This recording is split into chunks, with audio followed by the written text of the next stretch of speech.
नमस्कार, स्वागत है आपका इंडिया रिपोर्ट में। मैं हूं आपके साथ सुष्मिता तिवारी। तो आइए शुरुआत करते हैं आज की टॉप 5 खबरों की। तुर्की के राष्ट्रपति रेजप तैयब अर्दोआन ने संयुक्त राष्ट्र की 76वीं आम सभा में एक बार फिर से कश्मीर का मुद्दा उठाया है। अर्दोआन ने यूएन महासभा को संबोधित करते हुए कहा कि तुर्की कश्मीर समस्या के समाधान के लिए अपने रुख पर कायम है। उन्होंने कहा कि पिछले 74 सालों से कश्मीर समस्या उलझी हुई है और इसे संयुक्त राष्ट्र के प्रस्ताव के तहत दोनों पक्षों को सुलझाना चाहिए। हालांकि इस बार अर्दोआन यूएन महासभा में कश्मीर को लेकर नरम दिखे। पिछले साल यूएन की 75वीं आम सभा में राष्ट्रपति अर्दोआन ने कश्मीर का मुद्दा काफी जोर शोर से उठाया था। पिछली बार अर्दोआन ने कश्मीर से अनुच्छेद 370 निष्प्रभावी करने का मुद्दा भी उठाया था, लेकिन इस बार उन्होंने ऐसा कुछ नहीं कहा। इस बार अर्दोआन ने कश्मीर का मुद्दा Afghanistan, Israel, Syria, Libya, Ukraine, Azerbaijan और चीन में वीगर मुसलमानों की बात उठाया। एशिया में चीनी ड्रैगन की बढ़ती दादागिरी पर लगाम कसने के लिए तत्कालीन जापानी प्रधानमंत्री शिंजो आबे ने साल 2007 में क्वाड देशों का समूह बनाने का सुझाव दिया था। जापानी प्रधानमंत्री ने कहा कि इस क्वाड गठबंधन में ऑस्ट्रेलिया, अमेरिका, जापान और भारत शामिल किया जाए। शिंजो आबे के इस एशियाई नाटो बनाने के प्रस्ताव पर उस समय दुनिया के अन्य देशों ने बहुत ज्यादा भाव नहीं दिया था। इसका एकमात्र कारण ये था कि चीन साल 2007 में इतना बड़ा खतरा नहीं था जितना कि आज है।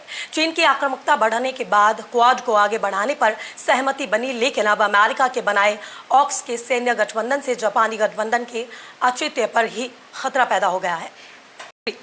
पाकिस्तान ने गुरुवार को इस्लामिक देशों के संगठन ऑर्गेनाइजेशन ऑफ इस्लामिक कॉरपोरेशन यानी OIC से आग्रह किया है कि वो कश्मीर को लेकर अपनी सक्रियता दिखाए। पाकिस्तान की सरकारी समाचार एजेंसी APP के अनुसार न्यूयॉर्क में OIC के कॉन्टैक्ट ग्रुप को संबोधित करते हुए पाकिस्तान के विदेश मंत्री शाह महमूद कुरैशी ने कहा कि भारत के नियंत्रण वाले कश्मीर में लोगों के साथ जुल्म हो रहा है और उनकी सबसे ज्यादा उम्मीद OIC और इस्लामिक दुनिया से है। कुरैशी ने अनुरोध किया कि कश्मीर का मुद्दा OIC के सदस्य देश, संयुक्त राष्ट्र महासभा और मानवाधिकार परिषद समेत सभी अहम मंचों पर उठाएं। अपने संबोधन में कुरैशी ने कश्मीर में भारत पर जुल्म करने और आरोप लगाया कि कहा कि कश्मीर में फर्जी एनकाउंटर में आम लोगों को मारा जा रहा है। अमेरिका ने हिंद प्रशांत इंडो पैसिफिक से जुड़ी चुनौतियों से निपटने के लिए ऑस्ट्रेलिया और ब्रिटेन के साथ पिछले हफ्ते सुरक्षा समझौता किया था। इस करार को इंडो पैसिफिक क्षेत्र में चीन की आक्रामकता को कंट्रोल करने के नजरिए से देखा जा रहा है, लेकिन अमेरिका ने इस पार्टनरशिप में भारत और जापान को शामिल करने से इनकार कर दिया है।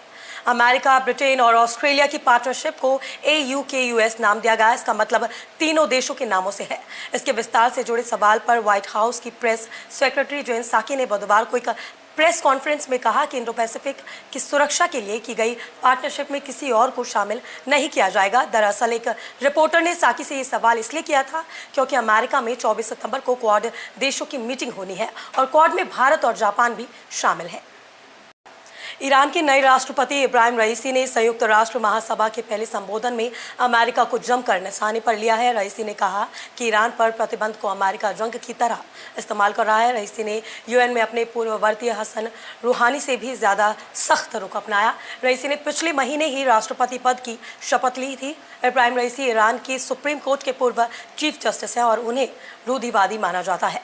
रईसी ने यूएन महासभा को तेहरान से वर्चुअली संबोधित किया। उन्होंने कहा कि दुनिया के कई देशों के साथ अमेरिका प्रतिबंध को हथियार के तौर पर इस्तेमाल कर रहा है। कोविड महामारी के वक्त में इस तरह की आर्थिक सजा मानवता के खिलाफ अपराध है। आज टॉप 5 की खबरों में मेरे साथ बस इतना ही। दीजिए इजाजत, नमस्कार और चैनल की लेटेस्ट अपडेट के लिए बने रहिए इंडिया रिपोर्ट के साथ।